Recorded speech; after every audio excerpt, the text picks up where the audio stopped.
주가 사이클은 하반기 조금 불확실성이 있습니다. 지금 주가가 작년 초부터 달렸거든요. 네. 그래서 보통 이 상승 사이클이 한 1년 6개월에서 2년 정도가 지속됩니다. 사이클이 이번에는 AI라는 변수가 중첩이 돼버렸잖아요. 예. 이번에서 좀 더 AI 사이클이 좀 더 길게 더 가려면 지금처럼 엔비디아 혼자 하드캐리에서는 한계가 있어요. 만약에 여기서 하반기에 온 디바이스 AI라는 성장 모멘텀이 나온다 그러면 네. 이 AI 사이클은 더 갈 수 있지 않을까 이렇게 생각하고 있습니다.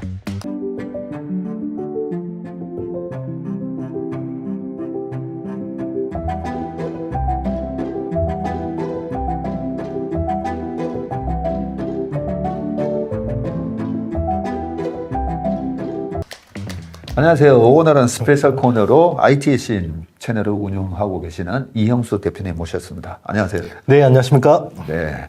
이 대표님하고는 우리가 포리버티 아카데미 할 때, 네네. 네, 그때 처음 인사했었다 그죠? 네, 맞습니다. 네. 우리 대표님이 제 책 추천사를 너무 잘 써주셔가지고 네.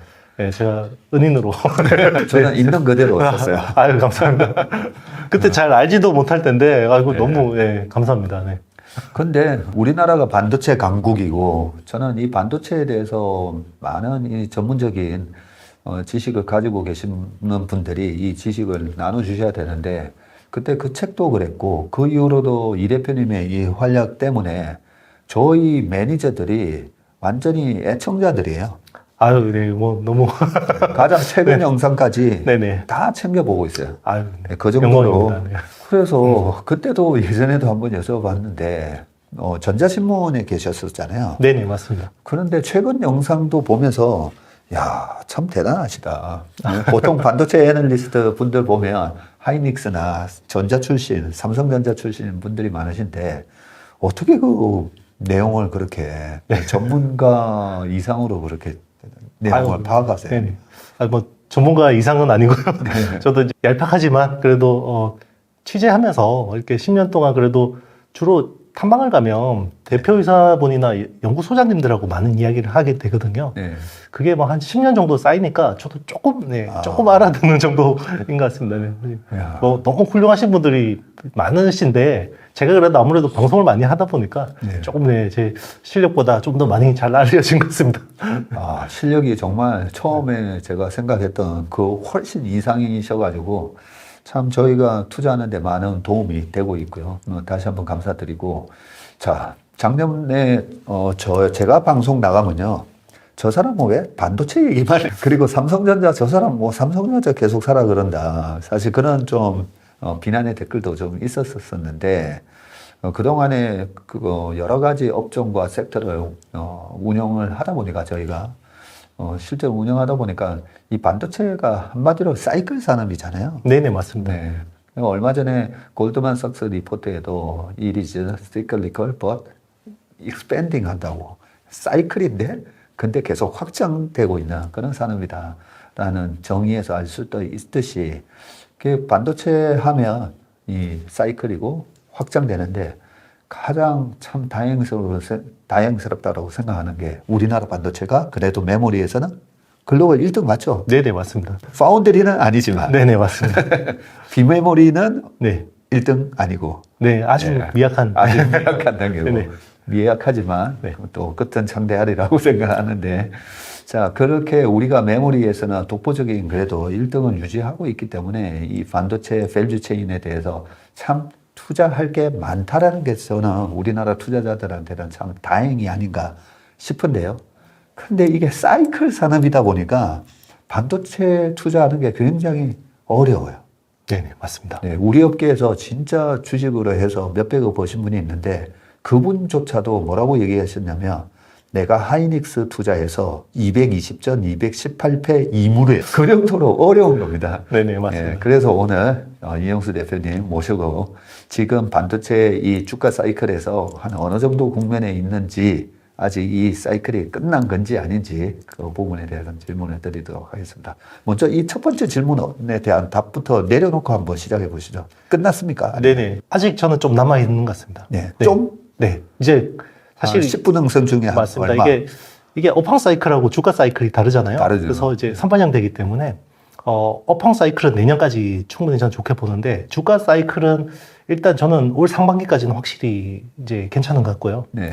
하반기는 조금 불확실성이 있습니다. 그래서 여기서 저는 좀 조정이 있을 거라고 보고 있는데, 저는 점쟁이가 아니기 때문에 그냥 예상하는 거고요. 이제 정치적 불확실성이나 아니면 지금 주가가 작년 초부터 달렸거든요. 네. 그래서 보통 이 상승 사이클이 한 1년 6개월에서 2년 정도가 지속됩니다. 예. 네. 그런데 이제 요게 사이클이 이번에는 AI라는 변수가 중첩이 돼 버렸잖아요. 예. 메모리 반등하고 AI가 중첩됐기 때문에 이번에서 좀 더 AI 사이클이 좀 더 길게 더 가려면 지금처럼 엔비디아 혼자 하드캐리에서는 한계가 있어요. 그래서 엔비디아 혼자 하드캐리에서 가는 사이클이라 그러면 저는 이제 한 두세 달 남았다고 보고 있고요. 만약에 여기서 하반기에 온 디바이스 AI라는 이 또 새로운 성장 모멘텀이 나온다 그러면 예. 이 AI 사이클은 좀 더 한두 분기 정도 더 갈 수 있지 않을까 이렇게 생각하고 있습니다. 그러니까 최근에 이 챗GPT가 2022년 11월 달에 나오고 난 이후로 이 AI 모멘텀으로 올랐던 거잖아요. 네네, 맞습니다. 근데 AI 서버에 들어가는 이 GPU, 그러면서 엔비디아가 사실 폭발적인 실적도 보여줬고, 그래서 엔비디아 독주의 하드캐리가 이루어졌는데, 그렇죠. 근데 반도체 애널리스트 분들 말씀 들어보면, 올해부터는 그래도 이 범용 반도체도 움직일 수 있다, 이런 말씀을 하시거든요. 네네. 그래서 저는 이 범용 반도체까지도 이제 사이클이 업턴인 건지 사실 그것도 궁금하더라고요. 일단 이제 범용은 요즘에 별로 시장에서 관심이 없어서 네, 일단 그래도 작년 3분기에 바닥을 잡고 네. 4분기부터 이제 업황은 반등하기 시작했습니다. 네. 근데 이제 주가는 거의 9개월 선행해서 작년 초부터 당겼고요. 네. 그래서 뭐 그런 사이클로 보면 그래도 아직까지 커머디티 쪽은 좀 더 이제 업사이드가 있기는 있는데 네. 지금 이제 주가로 보면 상당 부분 이게 프라이싱이 돼 있어요. HBM 때문에. 근데 이제 또 굉장히 이번에는 좀 특이한 게 그동안 주도해온 게 SK 하이닉스 쪽 밸류 체인이잖아요. 예. 그래서 아직까지 삼성 쪽 밸류 체인은 아직까지 룸이 있어요. 그래서 만약에 이 사이클이 뭐 마지막에 어떻게 마무리될지는 모르겠지만 아무래도 상대적으로 좀 덜 오른 삼성 쪽 밸류 체인이 마지막에 한번 불을 뿜을 수도 있지 않을까 이런 기대감도 있습니다. 보통 그러고 보니까 어떤 섹터가 올라갈 때 그 주도주가 있고, 그동안에 못 올라갔던 다른 종목들까지 다 오르고 나서 끝나긴 하거든요. 네네, 맞습니다. 네, 주식이 그걸 이제 발산 국면에서 막 주변주로 확산이 되면서 그렇게 끝나는데, 근데 여기서 삼성이 주변주처럼 취급당하면 좀 서운할 거예요. 네네, 그렇죠. 네. 네. 그러면 아까 이 조금 더 제가 범용 반도체, 범용에서 하나의 큰 축을 차지하는 게 낸드 아닙니까? 네네, 맞습니다. 예, 그러면 예전에도 제가 보면 낸드는 중국에서도 만들고 있기 때문에 그쪽이 가격이 계속 빠질 때는 사실 수익이 안 나면서 반도체 사이클에서 주가도 못 올라갔었거든요. 네네. 일단 낸드부터 한번 좀 체크해 보고 싶은데, 낸드는 요즘 어때요? 낸드도 가격은 계속해서 올라가고 있습니다. 지금 네네. 올라가고 있어요? 네네, 계속 올라가고 있습니다. 근데 중요한 게 낸드는 지금 공급을 조절해서 가격이 올라가고 있는 국면이고요. 사실 D램은 공급을 어느 정도 조정할 필요까지는 없어요. 왜 그러냐면 D램은 원래 이제 뭐 지금 DDR5나 LPDDR5 같은 이런 칩들이 원래 범용이잖아요. 예. 근데 이게 HBM 쪽으로 라인을 전환하는 수요들이 많습니다. 그래서 보통 만약에 뭐 그 D램 기준으로 한 100K 정도의 생산 능력이 있다 그러면 이걸로 HBM으로 전환을 하게 되면요. 캐파가 확 줄어듭니다. 그래서 통상적으로 한 40% 정도 캐파가 줄어든다고 보면 되고요. 네. 그게 왜 그러냐면 일반 D램 대비해서 그 HBM용 D램의 면적이 2배 이상 큽니다. 네. 예. 다이 사이즈 자체가 다이 사이즈가요? 크고 그리고 또 수율도 안 나오거든요. 예. 지금 SK 하이닉스 같은 경우도 지금 제일 잘 만든다고 하는데 수율이 70%가 안 되는 걸로 파악되고 있어요. 그렇게 잘 만드는데도 수율이 네네, 70이 안 됩니까? 맞습니다. 이게 쌓아놓고 보면 나중에 중간에 한 장이 불량이면 다 버려야 되는 거. 그렇게 하면서 일종의 캐파 잠식 효과가 있거든요. 네. 그래서 기존에 그리고 또 DDR4에서 DDR5로 또 어떤 설계가 변형되는 사이클이 또 이번에 맞물렸잖아요. 예. 그래서 D램은 지금도 감산 중이긴 한데 이게 스케줄이 조만간 마무리가 될 가능성이 높은데 네. 낸드 같은 경우는 중요한 수요차가 한 3개 정도로 볼 수 있는데요. 예. 엔터프라이즈용 SSD라고 해서 솔리드 스테이트 드라이브가 있고 예. 그리고 PC용 SSD가 있고요. 요거는 이제 클라이언트 SSD라고 합니다. 예. 그리고 이제 우리 스마트폰이죠. 아, 그 여기 스마트폰. 들어가는 네. eMMC라고 해요. 예. Embedded Multimedia Card 아니면 UFS 같은 이런 예. 메모리 스토리지로 쓰는데 스마트폰하고 PC 쪽은 어느 정도 그래도 뭐 안 좋지만 내구 소비재 쪽에서 조금씩 올라오면서 그래도 뭔가 개선된 흐름을 보이는데 네. 제일 문제가 일반 서버 쪽입니다. 아. 지금 서버 난리인데 왜 일반 서버가 문제냐? 네. AI 서버만 난리예요. 아. 네, 그러니까 모든 클라우드 업체들이 지금 일반 서버 쪽에 돈을 줄여서 비용을 절감해서 사람 잘라서 다 AI 쪽에 올인하고 있는 상황입니다. 예. 근데 AI용 서버 같은 경우는 GPU가 제일 중요하고요. 예. 그리고 그 다음에 중요한 게 HBM 그리고 DRAM 같은 것들이 중요하고 예. 낸드 플래시의 어떤 포지션은 크지 않습니다. 그리고 사실 낸드 플래시는 Q 자체가 수량 자체가 늘어야 되는데 예. 그게 결국은 일반 서버 쪽에 완전히 달려 있는 거거든요. 근데 작년부터 보시면 이제 거의 일반 서버 쪽은 거의 이게 교체 사이클이 됐는데도 불구하고 투자를 안 하고 다 AI 쪽으로만 올인하는 상황이기 때문에 지금 그 불확실성이 좀 큰 거죠. 그래서 작년보다는 일반 서버가 그래도 올해 개선될 것 같긴 한데 예. 우리의 기대치는 이 AI가 그 시작되기 이전에 그 정도의 어떤 뭐 그 일반 서버 수요를 생각하거든요. 예. 근데 이제 삼성전자 경계현 사장이 예. 이런 이야기를 했어요. 이제는 컴퓨팅 방식이 바뀌었다. 아. 네, 데이터 센터에서 컴퓨팅 방식이 컴퓨팅 바뀌었는데 방식에. 기존에는 데이터를 최대한 많이 모아놓고 예. 그래서 스토리지가 굉장히 많이 쓰이는 거죠. 예. 여기 많이 갖다 놓고 여기서 빨리 찾아내는 게 최고였다. 예. 검색하면 이제 빨리 찾아내는 아. 건데 지금은 그렇게 많이 모아놓고 찾는 것보다는 데이터를 생성하는 게 중요하기 때문에 프로세서, GPU하고 어떤 HBM 간에 이런 인터페이스 쪽으로 좀 더 많은 투자를 하는 거지.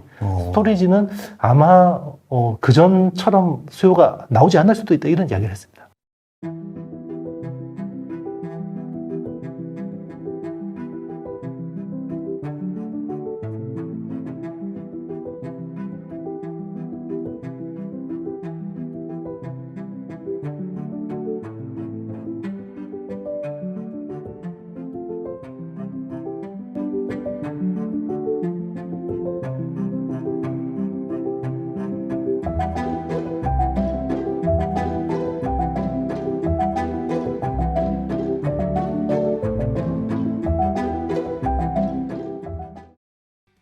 야, 그 말씀을 들으니까 제가 좀 뭔가 이해가 좀 되네요. 네. 기존의 방식하고 이번에 네. AI가 뭐가 다른지.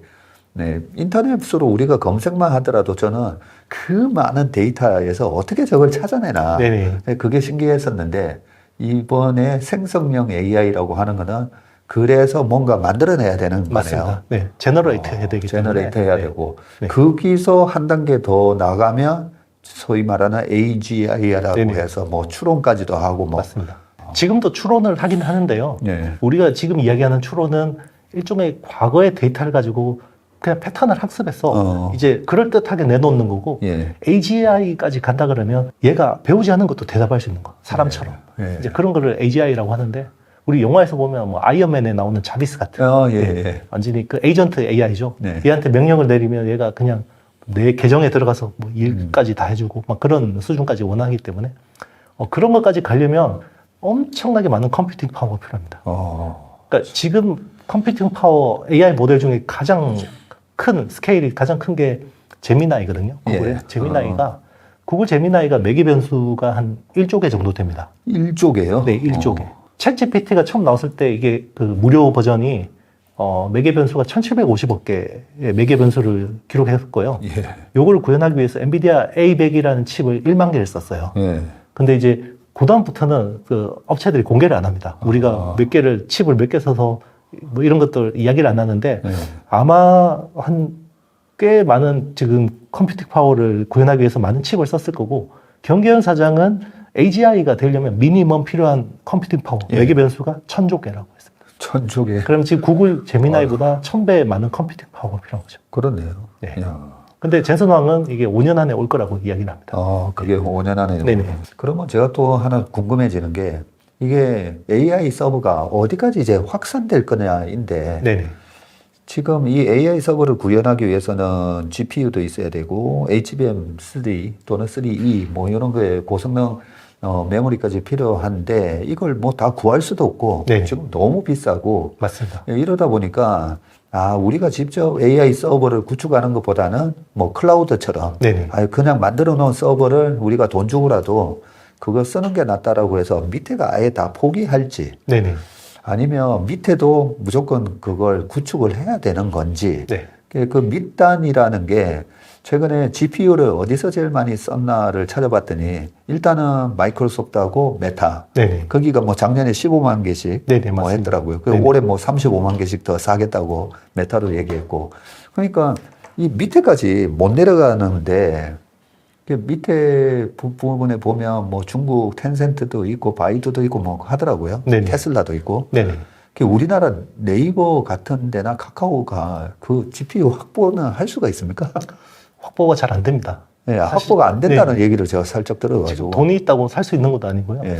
제가 그냥 알기로는 그 엔비디아 GPU 고객 리스트를 이렇게 이제 예. 한 번씩 공개를 하는데 거기에 탑 100위 안에 네이버가 없는 걸로 알고 있어요. 탑 100위 안에도 없어요. 네, 없습니다. 네. 제가 탑 20까지 봤는데. 그래서 탑 100위 안에 없는 걸로 보면 그래도 엔비디아 GPU 가지고 있는 수량이 한 뭐 1000개 정도에 불과하지 않을까 연간으로 구매하는 게 예. 이제 그렇게 추정을 하고 있는데 뭐 그것도 공개를 하지 않기 때문에 뭐 정확하게 알 수는 없는데 어쨌든 그 네이버도 매개 변수는 한 2,000억 개에서 3,000억 개 정도 됩니다. 하이퍼클로바 예. X 같은 경우는. 그래요? 네. 그런데 이제 그거를 엔비디아 고성능 칩으로 다 구현한 건 아닌 것 같고, 그 이제 성능 떨어지는 것들 그냥 병렬로 연결해서 좀 구현한 거 아닐까 생각이 들고 있고요. 네. 일단 이제 처음에 질문에 대해서 말씀드리면, 일단 AI라는 거는 두 가지 모델이 있습니다. 일단 네. 파운데이션이라는 AI 모델이 있고요. 네. 파운데이션 AI 모델은 그냥 우리가 쉽게 이야기하면 빅브라더 생각하시면 됩니다. 우리 우리 조지 오웰의 예, 1984에 보면 세상을 지배하잖아요. 네. 그러니까 그런 어떻게 보면 전지전능한 예. 빅브라더가 우리 빅브라더는 AGI라고 보시면 되고요.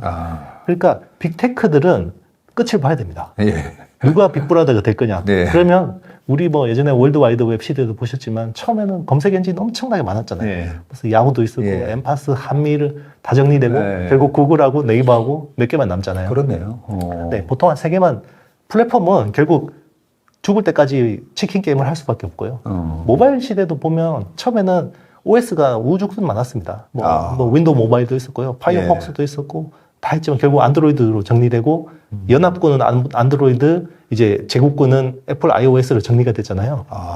저는 원래부터 그 두 개만 있는 줄 알았어요. 근데 처음에는 엄청 많은 OS들이 있었습니다. AP도 엄청 많았고요.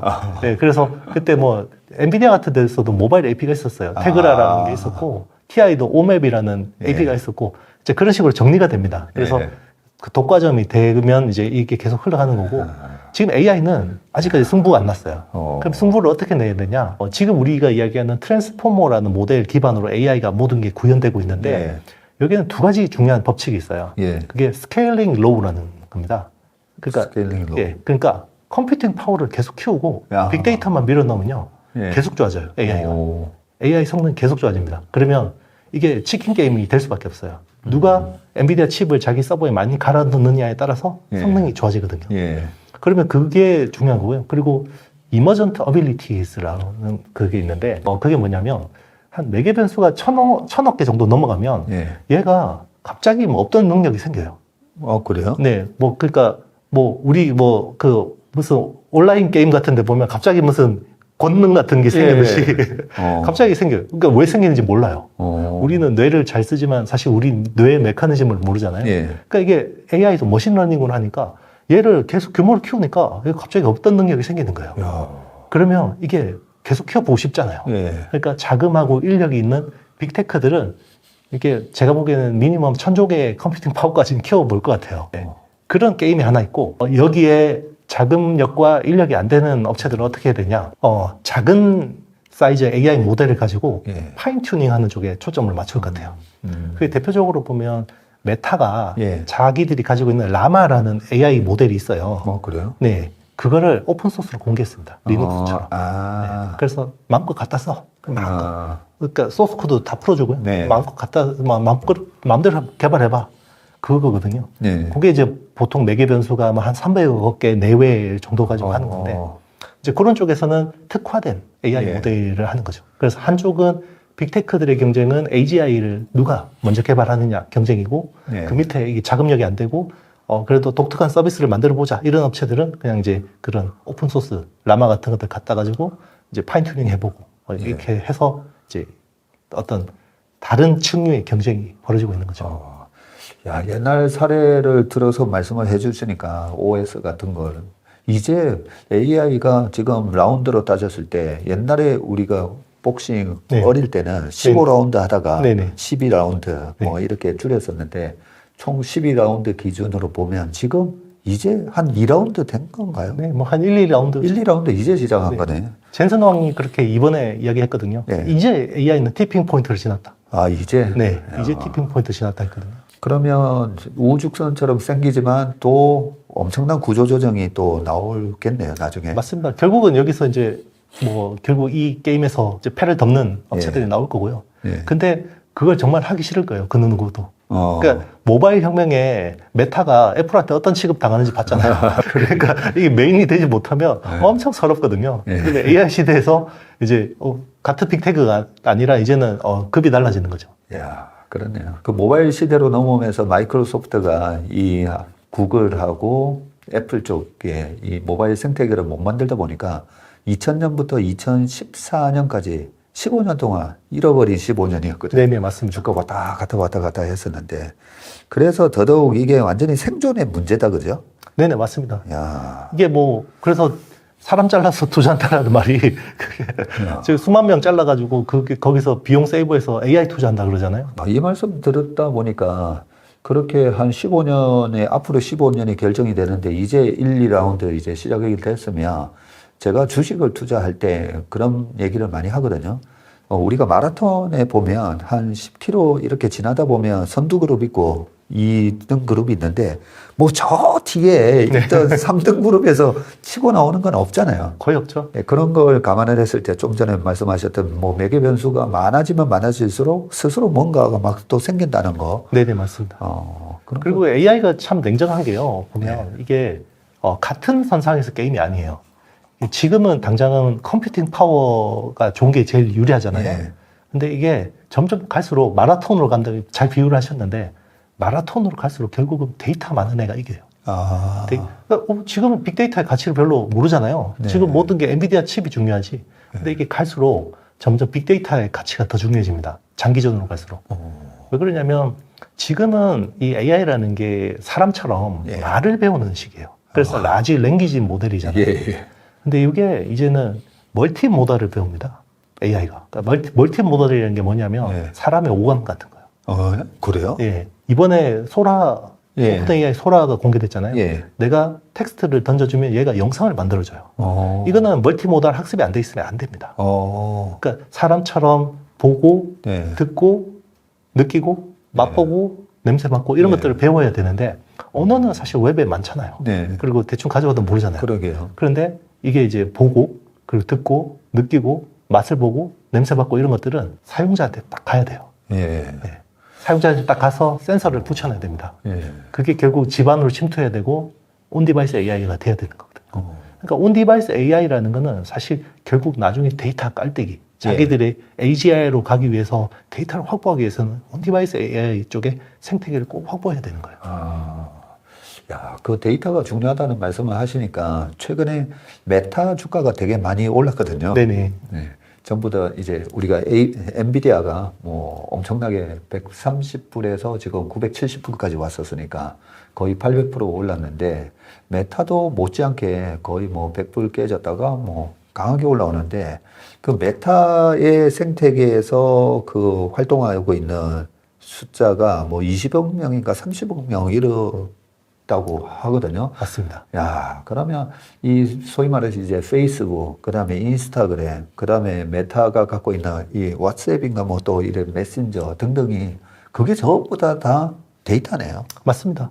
그 깔때기들이 많이 필요한 거예요. 네.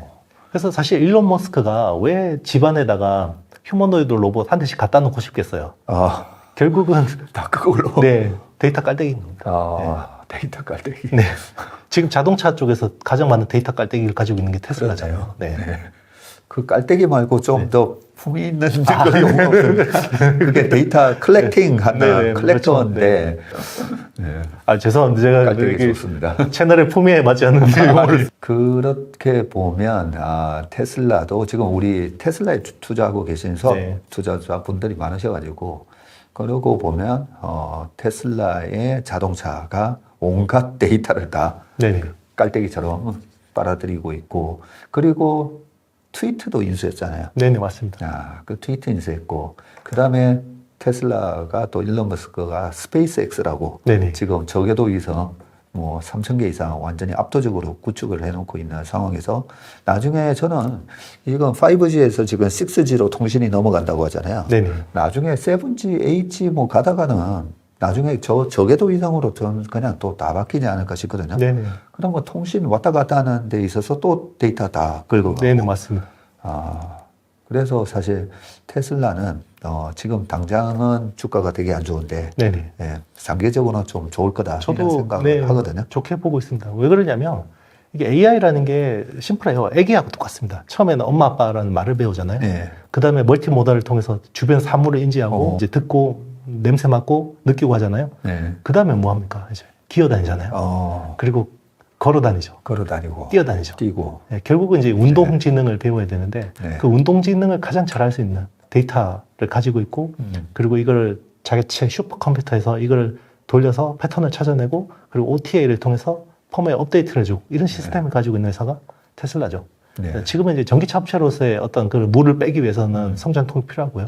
네. 이 회사가 이제 모빌리티 회사로서 이제 뭔가 인정받게 된다 그러면 저는 충분히 AI에서 중요한 포지션을 차지할 수 있다고 생각합니다. 그러겠네요. 네. 모빌리티 거기에 모빌리티에 로봇도 다 네, 포함되는 맞습니다. 거니까. 로봇, UAM 다 모빌리티입니다. 이야, 참.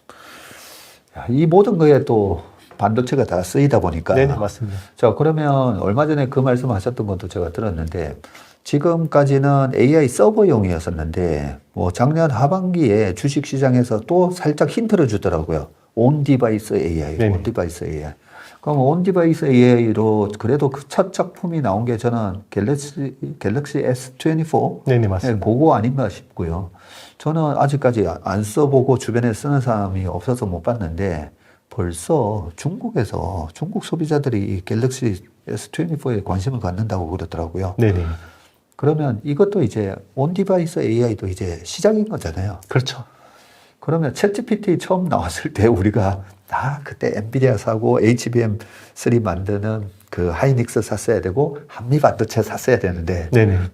그 한미 반도체 되게 주가 낮을 때부터 얘기해 주셨잖아요. 네네. 그러면 온 디바이스 AI가 이제 또 시작된 것 같은데 여기서는 한미 반도체나 약간 그런 후보군들 네네. 어떤 기업들을 우리가 좀 봐야 됩니까? 일단은 온 디바이스 AI가 되려면 그 로컬 디바이스에 있는 반도체가 고도화되어야 됩니다. 네. 그래서 일단 AP 업체들이 제일 수혜를 볼 수 있고요. AP를 만드는 네네. 업체. 네. 그래서 삼성전자 아닙니까? 삼성은 이제 사실은 잘 못하니까 제일 잘하는 거는 애플이 AP가 제일 잘 설계하는 회사고요. 역시 애플. 네. 그래서 애플이 사실 온 디바이스 AI에서 뭔가 보여주지 못하면요. 이번 AI 혁명에서는 완전히 낙오자가 될 수도 있어요. 그래서 6월에 WWDC라는 이제 개발자 회의에서 예. 어떤 코멘트를 할지가 되게 중요한 것 같고요. 이야. 당장 그 초고대 언어 모델 하기에는 시간이 너무 부족하죠. 예. 엔비디아 칩 수급도 안 되고. 그래서 온 디바이스 AI 쪽에서 애플이 뭔가를 보여줄 거라고 보고 있고요.